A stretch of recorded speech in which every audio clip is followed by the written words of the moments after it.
of garbage. And if you recycle me, I won't be. Give your garbage another life. Recycle. Learn how at iwanttoberecycled.org. A public service advertisement brought to you by Keep America Beautiful and the Ad Council. Over a half-century of friendship and confidence, Hollinger Funeral Home and Crematory of Mount Holly Springs is the funeral home families depend on, now offering pet cremation services too. Owner and supervisor Eric Hollinger, Robert Felburn III, and M. Annan Hollinger, licensed funeral directors, are committed to compassionate care. Call them today at 486-3433 and ask about traditional funeral and burial services or on-site cremation for yourself, a family member, or a pet. Shouldn't you be the one to make the decisions about your final arrangements? Plan your funeral now according to your wishes. You may also pre-fund it at today's rates to ensure against future price increases. Hollingers will also honor the transfer of your existing pre-arrangements with another funeral home to theirs. Pre-planning relieves your family of a heavy burden at a stressful time. You can depend on compassion in your time of need from Eric Hollinger and his professional staff at the Hollinger Funeral Home and Crematory, 501 North Baltimore Avenue, Mount Holly Springs. You take a test to get your driver's license. You take a test to find out about your cholesterol. So how do you know if you have dangerous levels of radon gas in your home? Take the test. Radon is the second leading cause of lung cancer. It's odorless, colorless, and radioactive. Testing is quick and inexpensive. So take the test. It could save your life. Sponsored by the Pennsylvania Department of Environmental Protection. Does your life seem meaningless? Do you feel a void in your spirit, an emptiness in your soul? Does it appear that there's no hope? Are there issues and problems in your life that you want to break away from and feel like you can't? Do you wonder, how can I be free from these issues that have destroyed my life? Well, my friend, I have the answer. Bible Way Hibner Memorial Church of God in Christ presents Chain Breakers, this and every Sunday at 9 a.m. here on WHYL. From the L.B. Smith Ford Lincoln Studios, Oldies 102.9 is WHYL Carlisle. Welcome to the Real Estate Radio Guys, your weekly source for all things real estate. We're your hosts, real estate broker John Rainville and your mortgage expert Kingsley Harmer discuss everything from mortgage rates to home staging for foreclosures and everything in between that affect the daily real estate market. Real people, real questions, real answers. Today's show is brought to you by www.pagoloan.com, your source for new mortgage loans. NMLS number 1018. EnviroQuest, trusted for home inspections and radon mitigation in Central PA for over 25 years. And brokersrealty.com, the easiest way to search for real estate in your hometown. Now, on to the show.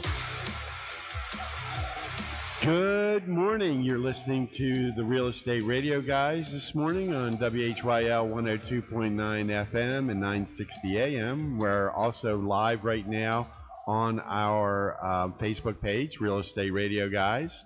And I'm John Rainville, the broker of brokersrealty.com, licensed in 3 states, Pennsylvania, New York, Maryland, 30 years experience.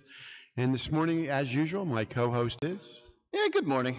Kingsley Harmer, your radio mortgage man. I haven't done it 30 years. I can't age myself quite that much. 29? Well, I'm going to say I've done it, but let's just say 10. That puts me in the 30-year bracket, right?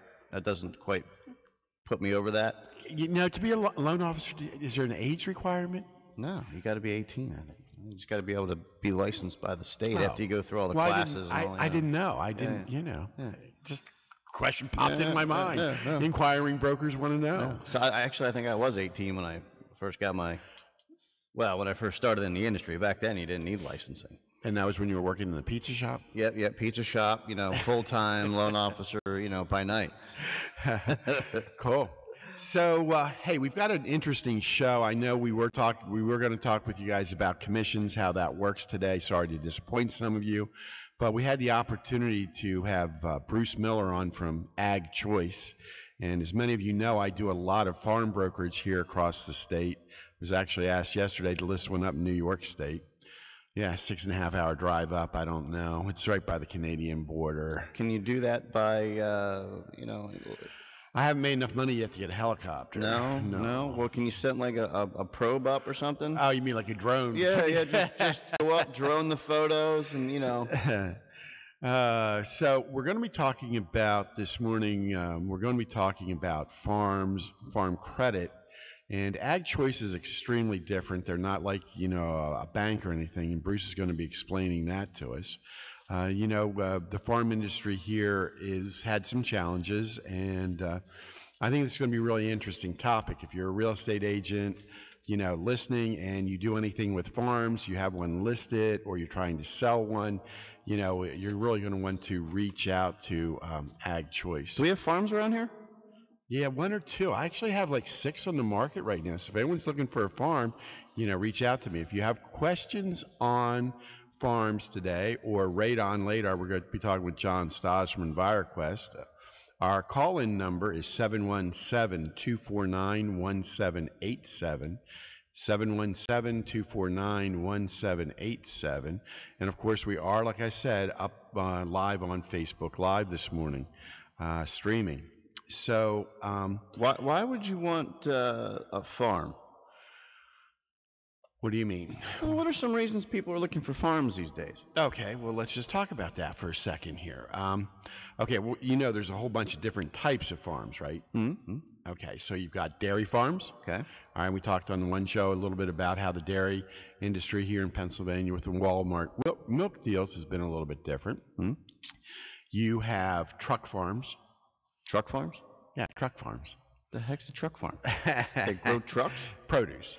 Okay. Produce. They call them a truck farm. All right. You have, cattle or steer operations, Mm-hmm. For beef. Mm-hmm. You have, regular crops that are done. Hey, you have tree farms.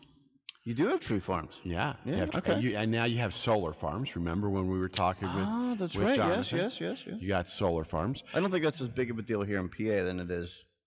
I was just talking with somebody. There was one just put up down in York. Really? Yeah, it's about the size of 2 football fields. Wow. Yeah, so I don't know exactly how much power works, but that might be another topic for you and I to discuss sometime. Yeah. So there's hobby farms. There's horse farms. Just to give you an idea. Then there are farms that mainly do fruit trees like we would see down in Adams County. We have wineries. I consider them to be a farm. Yeah, I suppose so. Vine farms. Yeah. So I mean, there's a lot of different types, and then there's hobby farms. People that just want to have, anything. They just want to be a gentleman farmer, and so you have some of those. So where does the weed play in all this then? Well, they're out there too. That's we know that they're coming in. It's going to be a cash crop, and that's the next big cash crop, right? I mean, it used to be tobacco, now it's hemp. I think, well, yeah, because it brings in between $1,000 to $3,000 an acre for the farmer. So that might be a special show for us to do. So for a crop, if you're a farmer out there listening, give me a call, 717-554-7430. Would, be, definitely open to talking to you about your options. But, so then there are like historic type farms, the one I just listed down there in Spring Grove is a 54-acre farm, what I'm going to call more like a gentleman's farm or a family farm. That's a little bit of a different situation, when you get into those smaller farms. It's getting tough. We showed it to 3 Amish gentlemen this week, and it was interesting talking with them about farms and where they see the industry going. Their big cash crop for years has been, as we all know, tobacco. Mm-hmm. Right. So, I mean, that's been their big cash crop, but, That really hasn't gone away, has it? Well, I think it's substantially reduced. I mean, because people aren't smoking quite as much anymore. Uncle Al back there, he used to smoke. I used to smoke. Do you smoke? I don't smoke. I used to smoke. So all 3 of us used to smoke. Yeah, I guess that's 3 customers they lost. Yeah. So Yeah. that I took Marlboro down a little bit. Well, now they're smoking other things. That's right. Yeah. That's right. But there's no cash crop available for that. No, that's true. So John Stas is going to be coming on later in the show, and he's going to be talking about radon, as I mentioned. And John has actually put radon systems into older farm homes. So that's something we're talking about. Just a real quick note before Bruce called. We get on here with Bruce. Well, actually, Bruce is already online. Good morning, Bruce. How are you doing? I'm doing fine. Good morning. Fantastic. So, Bruce, can you tell our listeners a little bit about yourself, and then we'll start getting into Ag Choice and all the great things you guys do over there at Ag Choice? Sure. Thank you. I want to thank you for letting me be on the show today.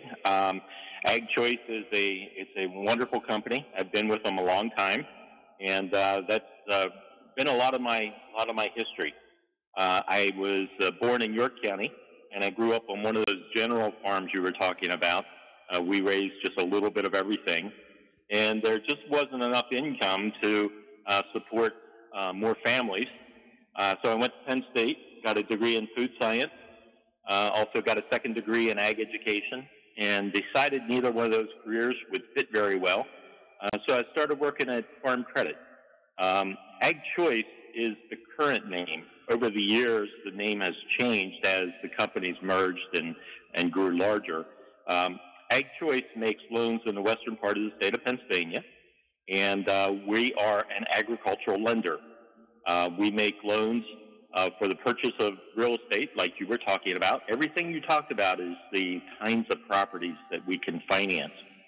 And so over time, my wife and I decided that we wanted to stay in agriculture.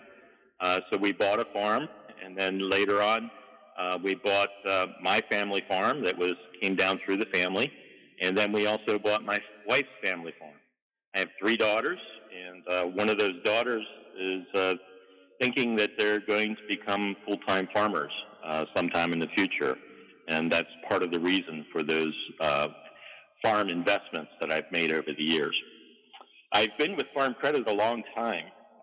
You were talking about how many years it takes to be experienced, but yet not be old. I'm not sure how to answer that, whether I can say that I've been with the company or the system for more than 35 years and still sound young. So I feel young because it's an exciting industry. It keeps me busy, and I really enjoy working with Ag Choice. So, Bruce, you've seen a lot of changes in the farm industry in those 35 years, I'm sure. We're just seeing some really dramatic changes in the industry overall right now, aren't we? Well, you have to remember agriculture has a cycle, and all the commodities tend to move through cycles. Cycles of price increases, and then production increases, and then supply and demand takes over, and the price comes back down to the point that some people need to make the choice to produce less. So we're in that part of the cycle. What's a little bit different right now is practically all the commodities are experiencing the same down part of the cycle. And the political environment is not real friendly to the farm economy right now. And it's just a challenging time. It's causing a lot of our farmers to experience some cash flow difficulty. It's causing them to manage their pennies a little bit better than what they did over the last few years. Now, can you tell us a little bit, now let's talk a little bit about Ag Choice. So you guys are a co-op, and can you explain to our listeners, how that works and what the benefits are? Because it sounds like there's a lot of benefits for somebody if they have finance through there. Can you explain to them, how that works? The cooperative structure is a good bit different than the typical banking kind of structure that people experience.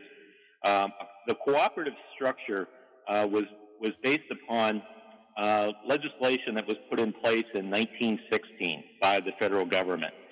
They created the Cooperative of Farm Credit. It was designed as a way of getting money to farmers because traditional lenders were not always interested in making ag loans and experiencing the ups and downs of the ag cycle. So the farm credit system was created. And as a cooperative structure, what that really means is everyone who borrows from the co-op becomes a member. And as a member, they get to vote for the board of directors. And the board of directors need to be members. So the board of directors are farmers, and they're members, and they're owners. So when the board of directors make policy decisions about how the co-op's going to operate, each member, each person that has a loan has the ability to influence and to talk with their directors and tell them what they think about how the directors are managing the company. Ag Choice Farm Credit it's pretty large. It's about $1.9 billion in loans. And at $1.9 billion, we have pretty substantial profits, around $40 million. And it's the decision of our board of directors to how to invest or what to do with the profits that the co-op has. The amount of profits that Ag Choice has is very similar to the amount of profits a typical lender would have. So we're not talking about extra money. It's all about comparable between lenders. But our board of directors took a look at the profits from 2017, and they made the decision that they were going to refund about $21 million back to our customers. And each of our customers got a patronage refund in amount based upon the amount of interest they paid. So they essentially received about 25% of their interest back. So if somebody paid $100 worth of interest, they got a check in the mail for $25 as their patronage refund, their share of the profits as the result of the decisions that our board of directors made. Wow, that's a way different. So is it sort of like a credit union? Yes, credit unions are also cooperative. And credit unions have parameters on who can be invited into the cooperative. Ag Choice has the same kind of standards. We can only make loans for agricultural purposes or to people that are agricultural producers. So you were talking about different kinds of farms. What I find right now is there's a substantial number of people that buy farms for the purpose of just putting distance between their house and their next neighbor. And in this environment where people can be into developments and houses are very close together, there are some people that just want that distance. And so they buy a farm in order to get that distance. So, and Bruce, a purpose like that is eligible. I have a question for you, Bruce. Yes. So we're talking about farm financing. Does it have to be operational in order to come to you and say, hey, look, I'd like to get some financing on this 300-acre property?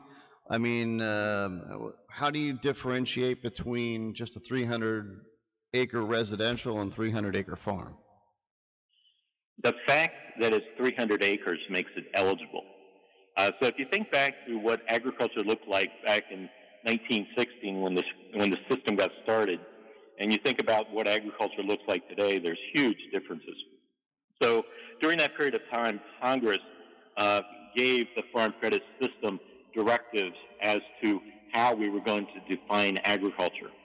And the kinds of loans that Ag Choice can make right now, the kinds of customers, the kinds of owners that we would have, they fall into three basic categories. We have our full-time farmers, and full-time farmers would be people where more than half of their income comes from agricultural production. That's a full-time farmer, whether it's a dairy, a hog farmer, a crop farmer, a winery. If more than half their income comes from the farm, they're a full-time farmer.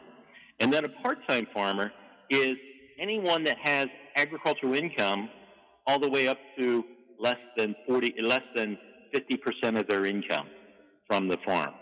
So we have that group of part-time farmers that they choose to do some things on the farm. They may have a few $1,000s of farm income. They may have a large amount of income, hoping to become a full-time farmer at some point. And then the third category would be that group of people that just make agricultural investments. So if you have somebody with a nice house sitting on 350 acres and they come to us and they want a loan, yes, we can finance their farm. There's no need for them to farm it. There's no need for them to do anything with the farm. Well, let me ask you this. Yes. What's the difference? The difference in what? Well, I mean, let's just say, for example, I've got a 300-acre property, and I have a small greenhouse. And on Saturday, I sold 2 bell peppers, which theoretically puts me at less than 50% of farming, and I claimed $1,000 in farming income at the end of the year. So when you determine that I'm that part-time farmer, for whatever the specifics are, what's the advantage of being a part-time farmer versus somebody that just has 300 acres? That's a very good question. When I was talking about financing the land, and all 3 of those scenarios, that 300 acres would be eligible for a loan, the full-time farmer, the part-time farmer, as well as those people that just want to own the land. Where Ag Choice can offer additional services, those services are available to people that have ag production. So we do short-term loans, we do lines of credit, we provide income tax services, we provide crop insurance services, and those services are available to people that have production ag. They have something at risk in production ag. So if somebody has a greenhouse with $1,000 worth of income, they could come to us, and I could finance a pickup truck, I could finance their tractor, I could finance the greenhouse, I could give them a line of credit to plant the crop in the greenhouse. If someone just owned the house and the 300 acres and they didn't do anything with the land, the amount of financing I could provide would be limited to just the house and the land, as compared for loans for other purposes. Now, let's say, for example, I bought 300 acres and I plan to, on 1 acre of it, have a tree farm. I want to start selling Christmas trees. Would that qualify? Yes. And trees are a crop. Standing timber is an agricultural crop, and you would be recognized as having a crop, and you have production risk. If a windstorm comes along, you could lose your production. But my question is this. Let's just say, for example, I've been working in the industry as a loan officer for 20 years, and I decide, you know what, I want to buy a farm and become a part-time farmer and grow trees. So my intent is to start building Christmas trees, right? Building, growing, planting. How does that differentiate between whether or not I'm already considered a farmer and versus what my intent is when I buy that 300-acre farm? The fact you're buying a farm makes you eligible for financing through farm credit. So anyone that buys a farm is eligible. Growing a crop then makes you eligible for financing for the crop. It makes you eligible for the tractor loan, for the mower, for the sprayer, all those pieces of equipment that you would need to manage your crop. So, Bruce, yes, I know that there are programs through USDA for like first-time farmers, and that does Ag Choice do the loans in partnership sometimes with USDA? Yes, we do. A lot of times we work with the Farm Service Agency, FSA. And when we work with FSA, that's a program that's geared to part-time farmers who intend to become full-time farmers and also full-time farming operations. And through FSA, we can obtain loan guarantees. We can do shared financing arrangements. And in some cases, FSA can be the primary lender, and we can do some secondary kind of lending. So through the FSA, we have the ability to help some people that might be low in their startup resources. Ag Choice, when we have a beginning farmer, what we do is we offer an educational program over a 2 or 3 year period of time, where that student can earn credits for attending classes and doing the homework and doing the online studies. And through those credits, they can then buy down the interest rate on a startup loan. So we have the ability to buy down the interest rate on a loan as large as $500,000 to a startup farmer. With credit. But the real value in that is that we're training that next generation of farmers in some of the management skills that they're going to need to become successful. how to write a business plan, how to keep records, understanding tax law. And we really don't get into the production part of it. There's a lot of people in the community that do agricultural production training. We just focus on the educational part of financing, to get finance training, how to have good records, how to understand records in order to make better management decisions. So let's just say, for example, I'm sitting here pondering whether or not to buy a 300-acre, parcel of property, and I want to grow some Christmas trees. From my side, on the residential side, we're looking at programs, USDA, Chinoa Fund grants for FHA, 100% products. Of course, you've got your conventional with your traditional 5% down. So if somebody's looking to get into farming, what sort of loan products, terms, and what's required typically of a down payment for something like that? Okay, that's a very good question. When we think about financing farms and we think about the kind of investment that you're making, when you make an investment into a farm, that farm property is not as liquid. It's not as easily sold in the market as what a typical Fannie Mae eligible kind of house would sell. Farm properties tend to be on the market a little bit longer. They tend to be unique in the way that each property is laid out, and the buyer of that property bought that property for a specific reason, and that reason may be different for the next buyer. So I tell you all that so that you can understand how the co-op looks at the risk associated with making an agricultural loan. So when we make an agricultural loan, we understand the collateral is going to be different. It's going to move at a different pace. Its value may be discounted a little bit more than a house value if the bank were ever to take it back. So we have to be more conservative in the way that we get into agricultural loans.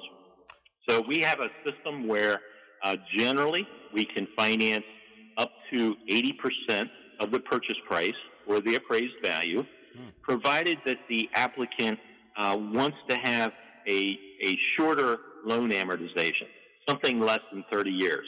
Actually, on our pricing chart, a 20 to a 24-year loan tends to have a real good interest rate. And if somebody wants to amortize the loan and have a fixed interest rate for 20 or 24 years, then we could do 80% financing. If someone wants a 30-year loan with a 30-year fixed interest rate, then a lot of times we drop back to 75% financing. And that's just to help Ag Choice manage the risk associated with financing agricultural properties. It's a little bit different than a house. Bruce, we have one of our people on Facebook, and they're asking, are there financing options for somebody with 300 acres with just a house on it? Is that something that Ag Choice can finance? Yes, definitely. We can finance that property, and the property is eligible. So it doesn't matter what the farm owner does, or whether they farm the land or they don't farm the land. Typically, a 300-acre property is going to have some kind of agricultural income, whether it's a timber crop or whether it's cropland that they rent. And if they rent cropland, that makes them eligible as a part-time farmer. So not only can we finance the purchase or refinance the 300 acres with a house, we can, if they have 300 acres, they're most likely going to fall into our part-time farm category. And as a part-time farmer, then we can also do all those other kinds of loans that are associated with owning a farm, paving the driveway, putting up some fencing, developing a pasture, planting trees, buying the tractors. All of those kinds of things become eligible for Ag Choice financing. So now, is that separate of the mortgage? So let's say I buy the farm with Ag Choice, and now I want to do some upgrades. Maybe I want to modernize the house. Maybe I want to put in some geothermal and some solar, and I need to get some equipment. Is that a separate loan with you guys, or is it all rolled into my mortgage? All of those things you talked about are things that Ag Choice can finance. And what we do when we look at a loan request, we think about the useful life of the asset we're financing. So if we're looking at a geothermal kind of system, we may be financing that over a period of time between 5 and 10 years. If we're looking at financing a tractor, if it's a used tractor, maybe 3 to 5 years on the loan term. If we're looking to finance a crop of flowers that somebody wants to plant, that would be a 1-year loan from the time you would borrow the money until the money would be paid back from the sale of the flowers. So we tend to look at the purpose. And if you're going to remodel the house and you're putting substantial money into the house, maybe it's a couple $100,000 to redo the house, that would be a 20-year loan, 25-year loan. That would be a mortgage kind of loan that you would think of. And having a fixed interest rate on your primary residence is, in my opinion, it's always a good idea. That way you don't need to, your household budget, your personal budget, you don't have to worry about the payments changing in your personal budget side of your finances. So if somebody's thrown into the part-time farming category, which you're saying somebody with a big enough piece of property almost always is, does it change your loan to value, how much you're going to have to bring to the table? Our loan to value is determined by the overall credit risk in the package. So depending on the financial strength of the applicant, if the financial strength of the applicant is on the upper side of all the financial measures that we use, that's a very strong applicant, and we feel that we can take more credit risk with an applicant like that. So we may do 80% financing for a longer period of time. We can go 80% for 30 years if the applicant would request that. However, here's another interesting thing that I've learned over the years working with a lot of people. When you find those financially strong applicants, those people that are really at the top level of financing, they generally don't want the extended terms. They see the value in getting the debt paid. They see the value in having a fixed interest rate and just keeping the money flowing.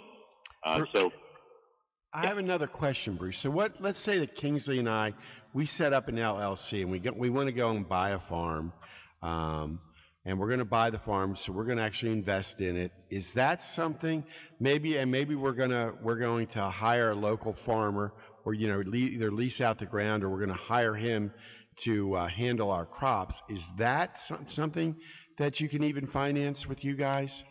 Yes, we can. Legal entities are no problem. So the eligibility lies with the individuals behind the legal entity. So if you and Kingsley decide that you want to buy a 30-acre piece of property, that 30 acres is eligible.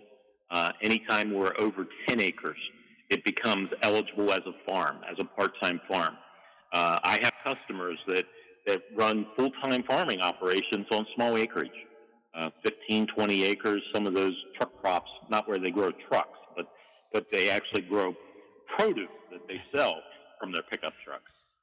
So some of those truck farms are small acreage, and they may be eligible as full-time or part-time farmers. So if we have investor groups that want to go together and make agricultural investments, yes, we can finance that. There can be agricultural production, but there's no need for agricultural production. It's the nature of the asset that makes it eligible for farm credit financing. I know this eligibility I talk about it can be very confusing. So when you have somebody that's looking at a farm, don't try to figure it out. Just come talk to me or talk to another loan officer at Ag Choice.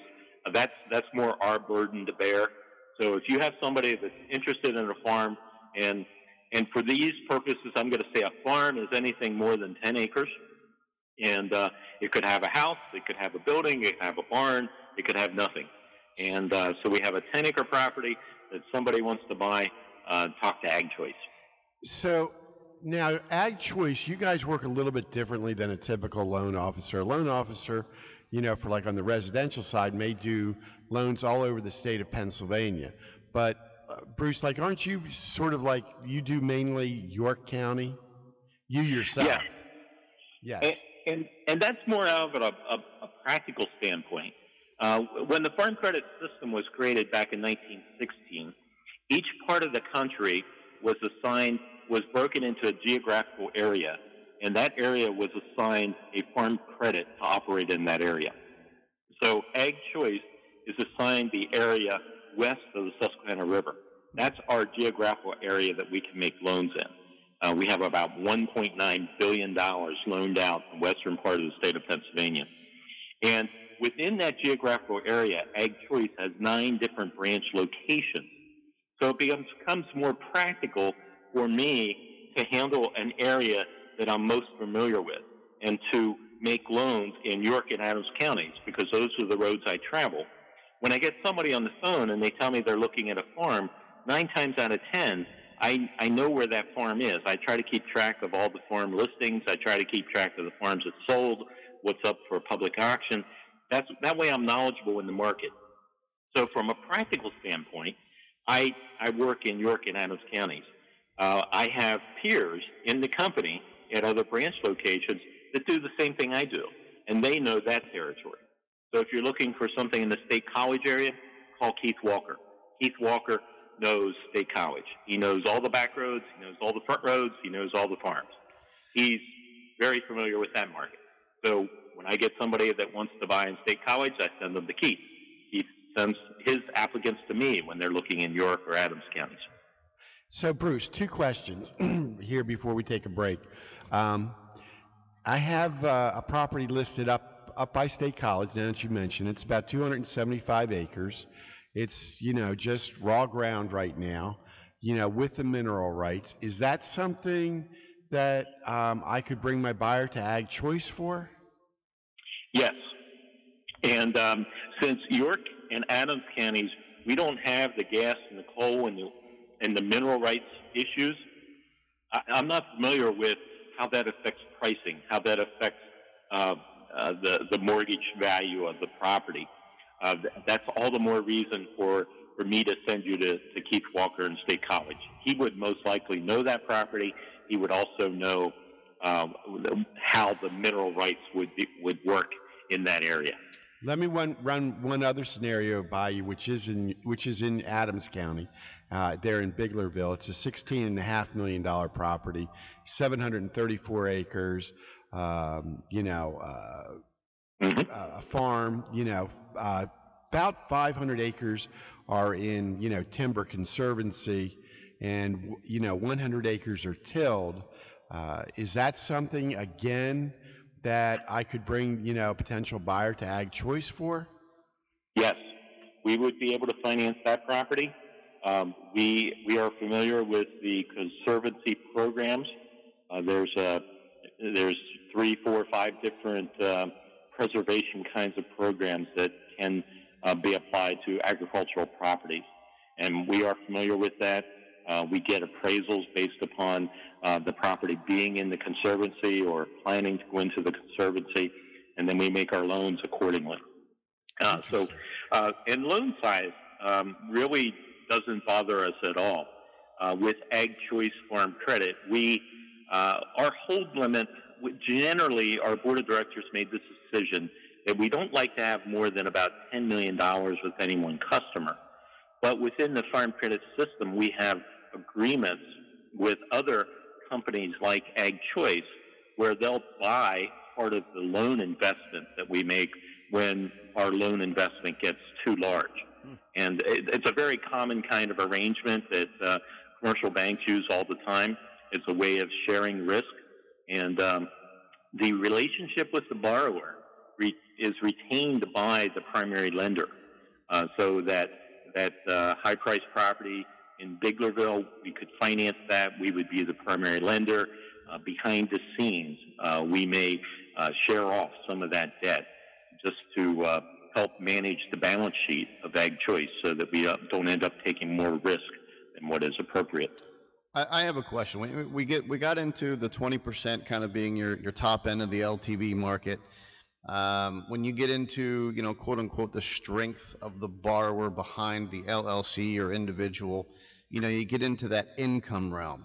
So when you're looking at somebody, let's say, buying a 700-acre parcel that already has, 100 acres being tilled and income being driven off of it, do you take into account farms that have a history of production and utilize that income for qualifying? Or do you start a blank slate with each individual buyer? One size does not fit all. So we end up looking at the nature of the applicant. And if you have somebody that's buying 20 or 30 acres with a house, that's more like a Fannie Mae kind of loan. So when we do the underwriting there, we follow the Fannie Mae underwriting guidelines because that's the typical buyer. That's the way that property fits into the risk model. We get into the larger dollar property. Yes, we take into account the earnings history of the property. We take into account the financial strength of the individual. And if you have somebody that's on the high end of that financial grid, we can make exceptions on the 80%. We could do 80% as a long-term loan, and then we could provide additional funds for a down payment, assuming that they would be comfortable with the repayment on that. Interesting. Yeah. So, Bruce, what's the best contact number if any of our listeners today or this week have questions on, financing something with Ag Choice? What would be the best number for them to reach out to you? I think with Ag Choice having branch offices all throughout the western part of the state of Pennsylvania, I would encourage you to check out the website first. If you went to the Ag First website, that would give you the location of the branch office, and that would also give you a contact number there that you could call.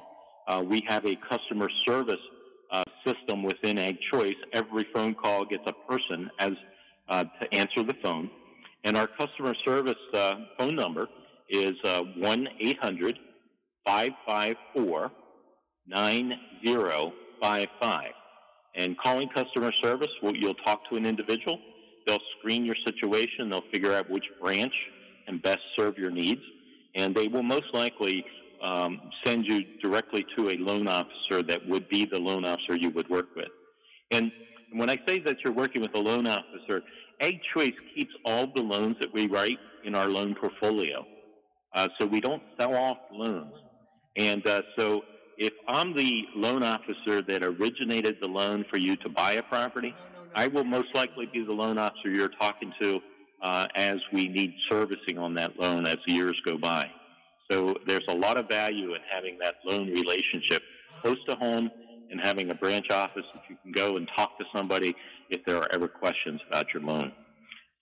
So that customer service number again is 1-800-554-9055. And agchoice.com. 9055, correct? 9055. Okay, great. We're putting it up right now for our listeners. And Bruce, what is your office location? The office I work out of is in York, New Salem, which is just a little bit west of York. And we have a brand new building there in York, New Salem. We're about ready to celebrate our third year into that new building. The Farm Credit branch was at the other location for 50-some years. We just needed to update the facility to match the needs, most of them being the technical needs of our customers, as well as the technical needs of communicating and providing lessons through video conferencing. So our office is York, New Salem. It's right along the main drag, 616. And we have our headquarters in Mechanicsburg. So many people probably know where the headquarters is. It's a very beautiful building. The Ag Choice is in the process of we're trying to brush up our image a little bit and being consistent in the style of our buildings from one location to the next. Awesome. Hey, I learned a lot here. So, so here's a quick question. I mean, obviously, I'm in the mortgage business. Do you guys work wholesale with other brokers? I mean, how do you handle your loans? Is it all just straight direct to you guys? When we have a loan request, one of the first things we do is we look at it and say, where does it make the most sense for this loan to be booked? Where will the customer be the happiest? Where will they get their best value? And there are some properties, and maybe it's 4 acres with a house, and if it's 4 acres and a house, that's going to meet the Fannie Mae requirement. Right. And we do have some capacity to originate Fannie Mae loans, but that's not our typical kind of transaction. Many times our Fannie Mae transactions, we actually outsource that through another farm credit in order to have them underwritten. Interesting. But then all the other loans that we make, we keep in our portfolio.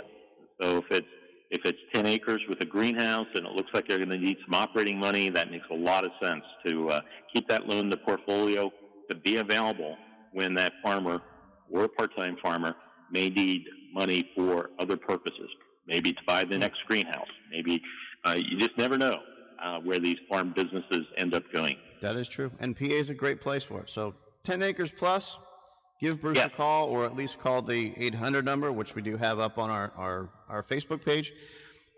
Bruce, we appreciate having you on. I mean, even I learned a lot. I mean, I don't typically delve into properties with that much acreage, so. Bruce, he just found out that they don't grow trucks on a farm. See? Well, this was very educational for some of us. I'm a very green individual when it comes to farms. All right, Bruce, thanks again. Have a great weekend. Okay, thank you. Thank you for giving me the opportunity. You're welcome.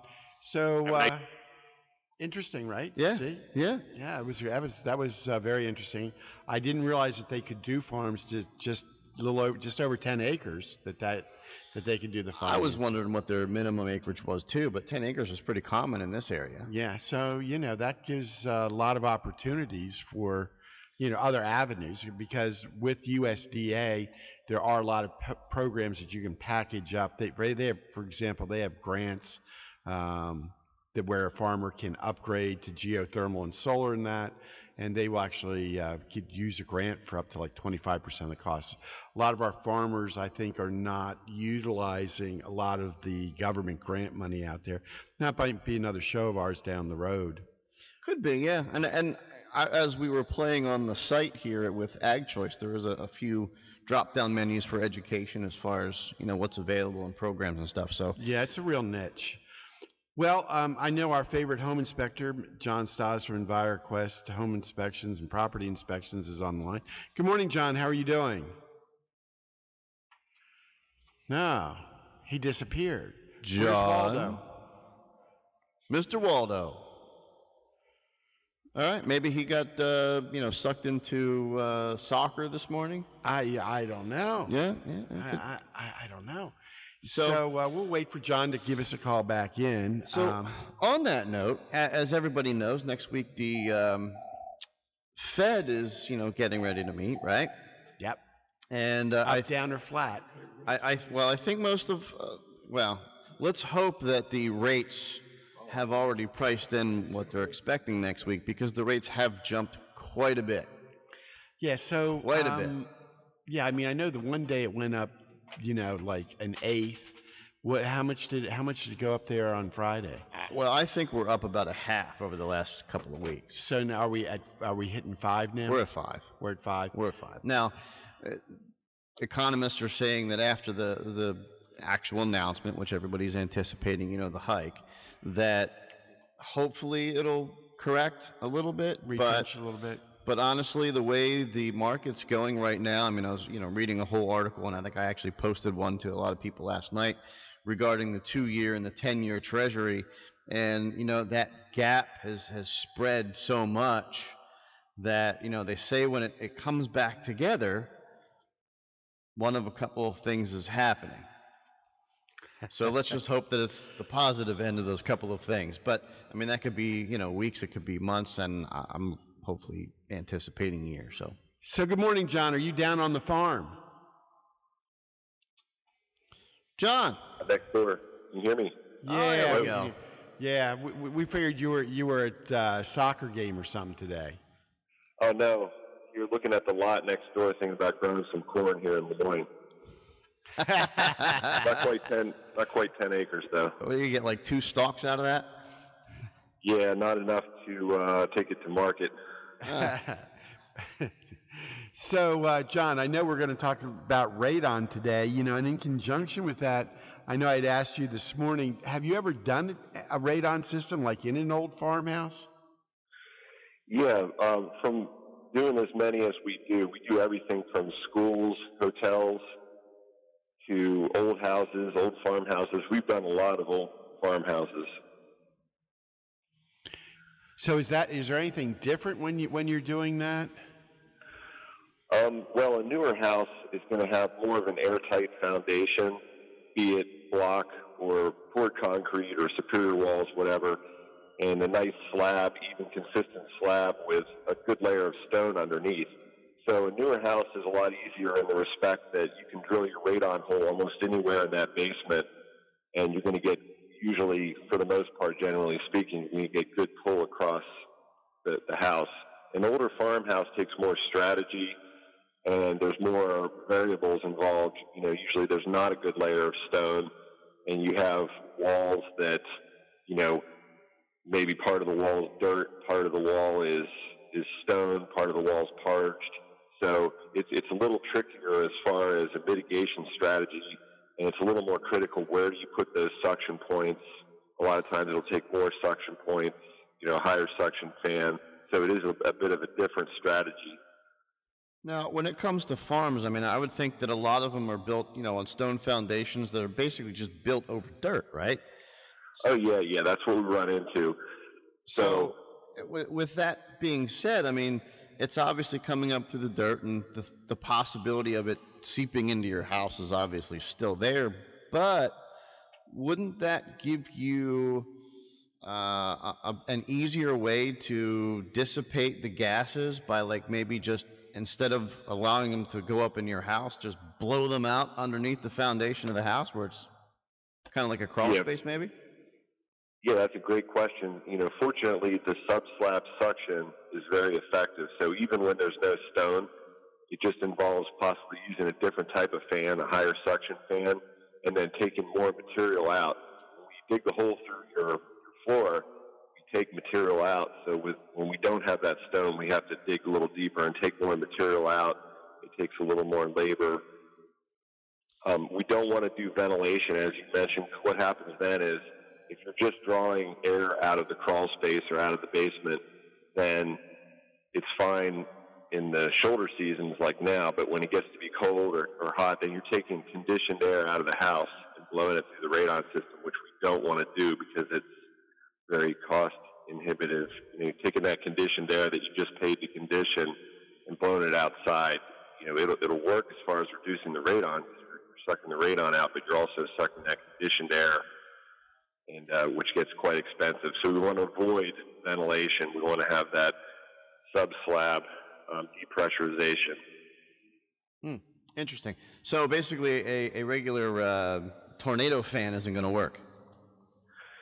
Well, it'll work, but it's not the idea. We want to get that either sub-slab or sub-membrane. Sometimes, as you mentioned, if there's a crawl space or something, or exposed dirt, we can put a layer of thick plastic over that and then depressurize the plastic. That's called submembrane depressurization. That's quite as effective as well.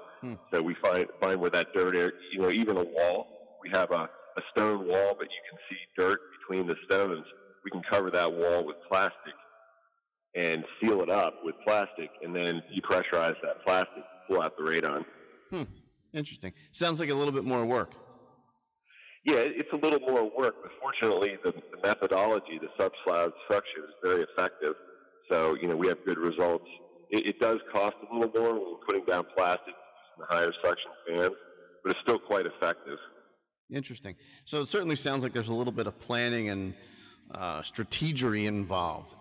So if somebody, is buying a 700-acre farm and going to be a part-time farmer by default, I suppose, they could give you a call and say, hey, look, we're looking about buying this farm out here. Can you come take a look and see if we've got an issue, or even if you can rectify it?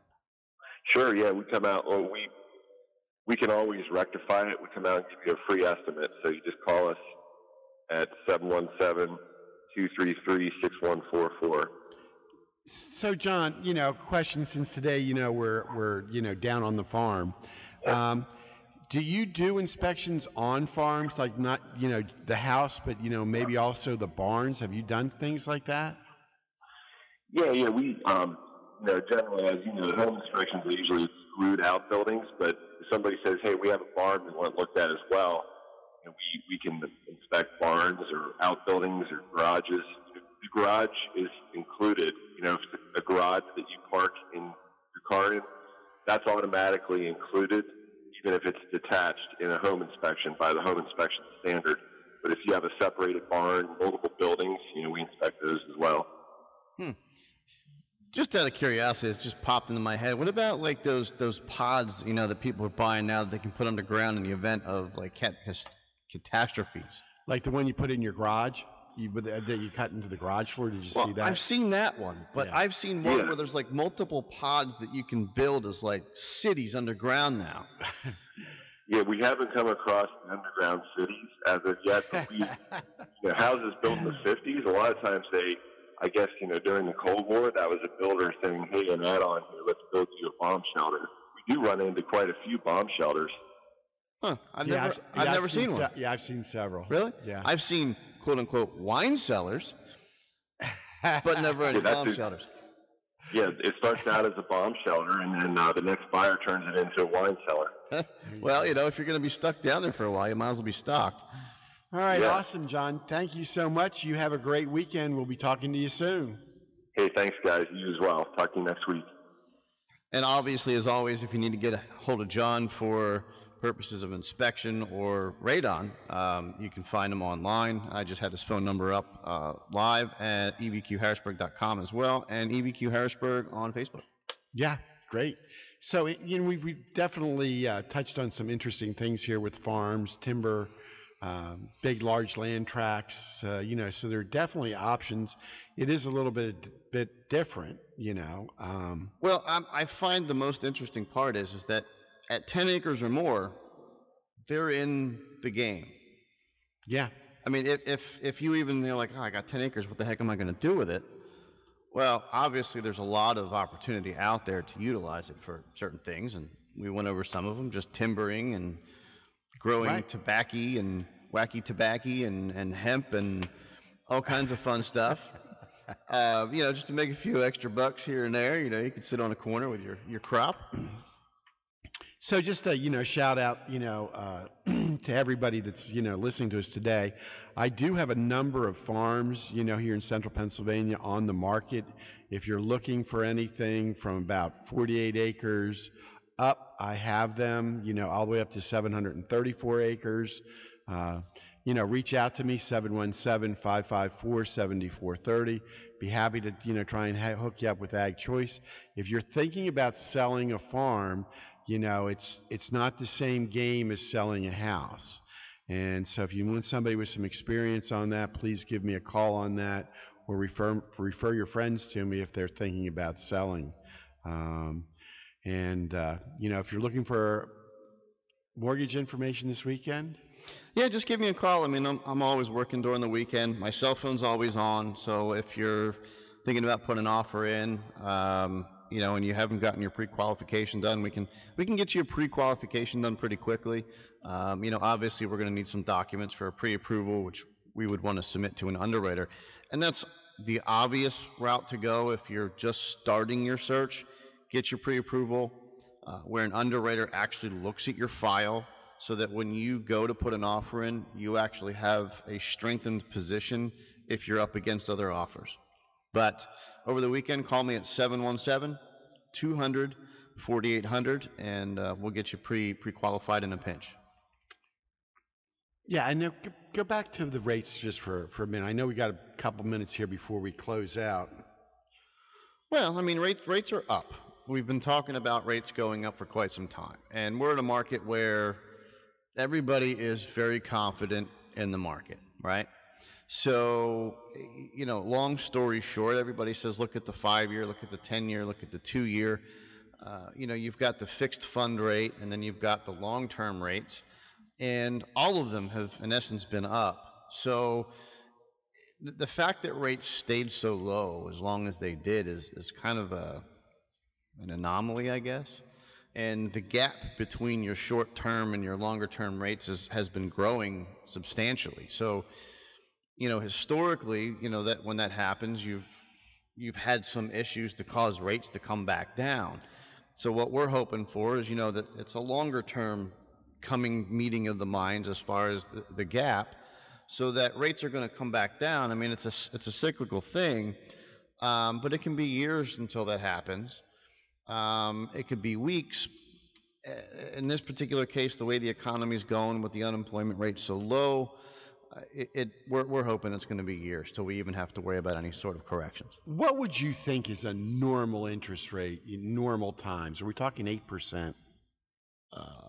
I think we're extremely low. Is there like an average real estate? What's normal? Well, I know. Rates were in the teens back in your day. Right. Exactly. What would you? It's a fair question. What would you? I would say 5 and 6%. Between 5 and 6% would be an average rate. To be honest with you, if we're talking about your standard conventional 30-year rates, right? Whether it's FHA or conventional, and those, sometimes are about the same. Most times, historically, FHA has been a little bit lower in interest rate, right? It allows you to put less down. It's quote unquote traditionally for the first-time home buyer, although that's not, really specifically what it's for, but it's got a lot of different programs that allow the first-time buyer to get into it. So, I look over the course of 25 years as far as rates. Right. And rates were, in the high sixes maybe, like way back when. But if you had good credit, they were still in the mid to upper fives. Right. And so really, in my opinion, is rates are always, they're really, in my opinion, not all that relevant, because you have appreciations different when we're in the higher interest times. Things like that are different. So right. There's one saying, price for the moment. There's one saying that will forever lead the real estate industry, and it's going to say, yesterday was the best time to buy. Whether it was because of an interest rate or the fact that your home appreciated and you missed out on all that appreciation. So till next week, real interest rates, real farms, real people. Opportunity. All right, there you go. All right, next week, guys. Thanks so much for listening to this episode of the Real Estate Radio Guys with John Rainville and Kingsley Harmer. For more great content and to stay up to date, visit pagoloan.com, brokersrealty.com, and facebook.com/Real Estate Radio Guy. If you enjoyed the episode, please rate and review, and we'll catch you next time on the Real Estate Radio Guys. From the Your Bath and Kitchen Studios, making ours yours, Oldies 102.9 is WHYL Carlisle. WHYL. You're listening to the Morning Sunshine on Oldies 102.9 WHYL.